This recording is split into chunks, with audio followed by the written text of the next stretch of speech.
Bonjour, c'est Franck. Pour ma deuxième vidéo, il y a de cela il y a à peu près un mois, donc j'ai diffusé déjà une vidéo sur les suicides dans la police. Pour ceux qui l'ont vu et qui ont laissé des commentaires, je les remercie chaleureusement. Ça fait, c'est vraiment du soutien d'avoir quelques commentaires qui comprennent au moins ce qu'on peut vivre nous dans la police avec ces suicides et dans d'autres institutions, bien sûr.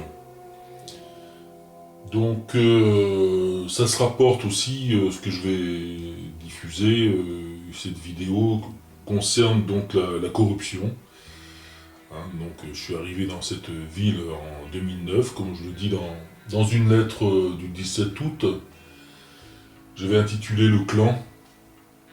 Donc forcément le clan, j'y découvre des choses au fur et à mesure, au fil des années. Donc c'était vraiment je vivais le harcèlement, avec cette invitation dans la franc-maçonnerie que j'ai refusée. Et pour reprendre ce que j'ai écrit, on m'a dit que je ne me ferai jamais d'amis ici, hein, dans ce village. Et ça a été le cas, avec plein d'ennuis au fil du temps. Donc je me suis retrouvé, j'étais à la nuit, je me suis retrouvé donc à partir de 2011 au jour à traiter les responsables de l'identité judiciaire. Donc l'identité judiciaire, je faisais aussi bien les signalisations dans mon local, dans mon bureau, que les constatations de cambriolage ou de vol de véhicules, enfin, etc. quoi. J'en arrive à ma plainte que j'ai déposée décembre 2014, avec cette enquête IJPN dont j'ai parlé aussi, donc bien orientée, avec un classement sans suite en août 2015. Voilà. Et là, je suis parti sur une autre circo. Et en novembre 2015, j'ai envoyé au tribunal de grande instance un complément de plainte de 96 pages. Alors, avec 4 dossiers de trafic d'influence ou de corruption, aussi un explicatif sur la vidéosurveillance que je subissais en face de mon bureau, dans ce fameux commissariat. Et aussi une lettre qui m'était bloquée, cachée, que j'ai pu enfin récupérer. En fait, l'IJPN ne l'a pas eu dans les mains. C'était une lettre du médecin de la médecine de travail, avec leur constatation et un descriptif de l'état dans lequel j'étais en cette année fin 2013.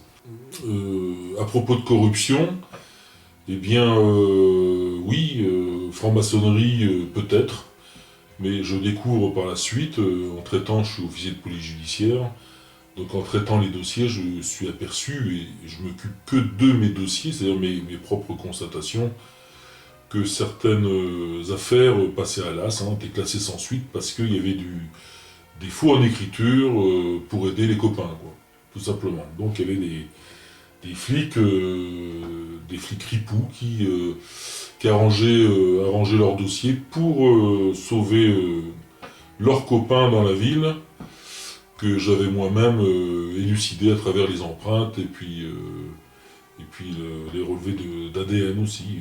Voilà. Donc ce complément de plainte, j'ai appliqué l'article 40 du Code de procédure pénale, donc témoin de certains délits. Entre autres ceux que j'énonce dans ce fameux dossier. Donc voilà. Alors, monsieur le procureur qui avait classé sans suite ma plainte, on est en août 2015, a bien évidemment classé sans suite également ce complément de plainte début décembre. Voilà. Donc c'est déplorable parce que finalement on n'en sort jamais. C'est une raison pour laquelle j'étais harcelé. Évidemment, j'étais dans un milieu de corrompus. Et on ne peut pas s'en sortir à part fuir, partir, quoi. Donc j'ai pas fui comme ça, pour une bonne raison, c'est que je voulais pas laisser mon fils tout seul au milieu de tout ça, et je suis parti avec.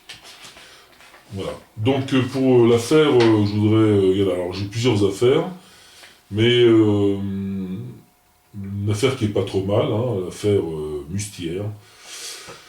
Ce monsieur se dépose plainte, on est le 14 juin 2013, dépose plainte pour le vol de ces maquettes. Il y en a pour 8 000 € de préjudice. En fait, quand je vais faire mes constatations, vous avez une vitrine avec les maquettes derrière, et la vitre est décollée, posée sur une table, et quand j'arrive, eh bien évidemment, je recherche les traces, quoi. Alors là, j'ai trouvé une belle main, 4 doigts derrière la vitrine, donc à l'intérieur, et puis un pouce à l'extérieur, et donc des empreintes qui étaient vraiment exploitables, quoi. Donc j'ai envoyé ça à la base technique, hein, et donc en retour, eh bien, un monsieur travaillant pour la ville, aux HLM, gardien d'immeuble, eh bien, était mis en cause parce qu'il avait laissé ses empreintes sur la vitrine. Donc était probablement l'auteur du vol de ces maquettes, quoi. Sauf que le 23 janvier, donc on arrive au 23 janvier 2015, donc ça traînait, cette affaire a traîné pendant 1 an et demi. Donc je l'attendais, évidemment, j'étais à l'affût, parce que les affaires comme ça, où il y a des belles empreintes, je les connais, quoi. Et 1 an et demi après, donc les civils, les collègues civils qui traitent ce genre de procédure, se réveillent et la traitent, quoi. Donc convoque la personne mise en cause, qui dit beaucoup de choses, qu'il a fait rentrer qu'il est rentré chez la victime à plusieurs reprises, etc., quoi. Alors que la victime elle-même dit bien sûr que non, il n'est jamais rentré chez moi, et la seule chose où il a laissé ouvert son appartement et s'est absenté pendant 2 heures pour laisser les travailleurs rénover son appartement. Son local était fermé à côté, où il avait déposé toutes ses affaires, les plus précieuses, et là où étaient ces fameuses maquettes. Donc, le collègue qui a traité la procédure, je l'ai forcément sous les yeux, a convoqué cette personne, mise en cause, on est le 23 janvier, pour vous dire comment ça se passe. Auditionne brièvement l'auteur, alors met en garde à vue. En fait, il est resté juste 2 heures en garde à vue, c'est très court, hein. Une perquisition à la suite de cette première audition qui dure 10 minutes, c'est très très court, c'est-à-dire qu'on n'a pas cherché grand-chose, ne serait-ce que, je sais pas moi, des photos ou autre chose, on ne sait pas, quoi. Et au retour, donc le mis en cause maintient comme quoi il est rentré une dizaine de fois chez la victime, ce qui n'a pas de sens, parce que ces objets ont bien disparu, et puis j'ai relevé des empreintes sur une vitrine que l'auteur que n'importe qui ne pouvait pas toucher comme ça, banalement, puisqu'en plus il y a des doigts à l'intérieur. Alors aussi, au retour des empreintes, eh bien, seul le pouce a été exploité, les 4 doigts derrière, ce qui prouve qu'ils n'ont pas été exploités, c'est-à-dire que on n'a pas identifié la personne avec les 4 doigts, ce qui est bien dommage, parce que ça prouve aussi qu'il est rentré à l'intérieur de la vitrine. Il a déposé la vitre sur la table avec sa main entière, quoi. Ça, par contre, ça je le sais, j'en suis la preuve, puisque c'est moi qui relève tout ça, quoi. Donc finalement, l'affaire a été classée sans suite, est partie comme ça, avec j'appelle ça du faux en écriture, par les collègues, parce que cette personne travaille à la ville, et finalement ils l'ont sorti d'affaire. Voilà, donc c'est l'une des magouilles que j'ai pu découvrir, il y en a eu d'autres, et c'est très regrettable, parce que j'ai quand même dénoncé ça à un procureur de la République qui est complètement complice, de cette affaire et puis des autres. Alors aussi j'ai soutenu, enfin c'était un réel combat, j'ai soutenu un voisin qui était pris dans cette magouille aussi, de copinage par les collègues qui a eu un accident grave, hein, et ils ont déplacé, ils ont effacé les traces, enfin le mise en cause, qui est un copain des policiers. Et puis finalement j'ai réussi à le sortir d'affaire là-dedans, c'est passé au tribunal, il a gagné. Mais pourquoi? Parce que j'ai repris l'affaire entièrement, d'accident, et sinon c'était foutu pour lui, quoi. Donc c'est qu'une histoire de copinage, de corruption, et parmi tant d'autres, quoi. Voilà, il y en a vraiment des plus sérieuses encore, avec des histoires de stupéfiants dans lesquelles on veut m'impliquer, hein.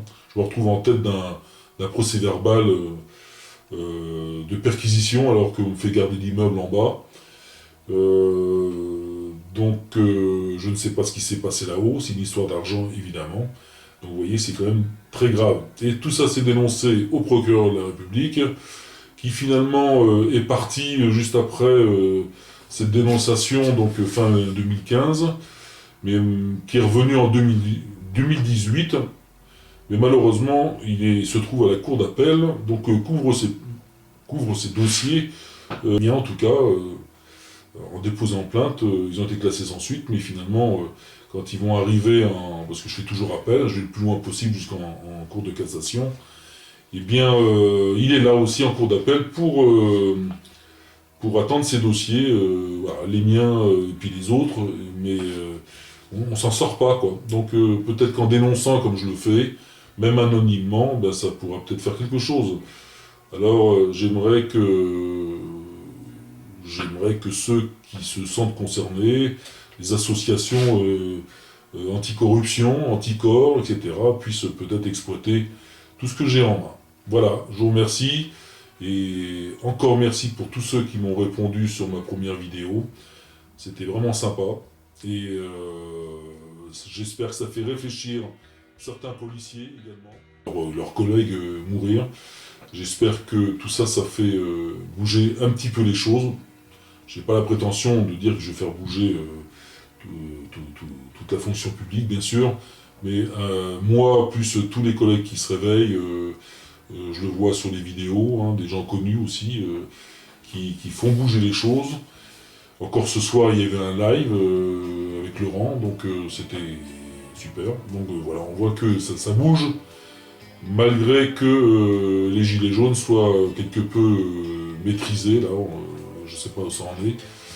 Mais je garde espoir, on garde tous espoir pour avancer dans cette société qui va très mal. Voilà, merci, et puis à une prochaine vidéo peut-être.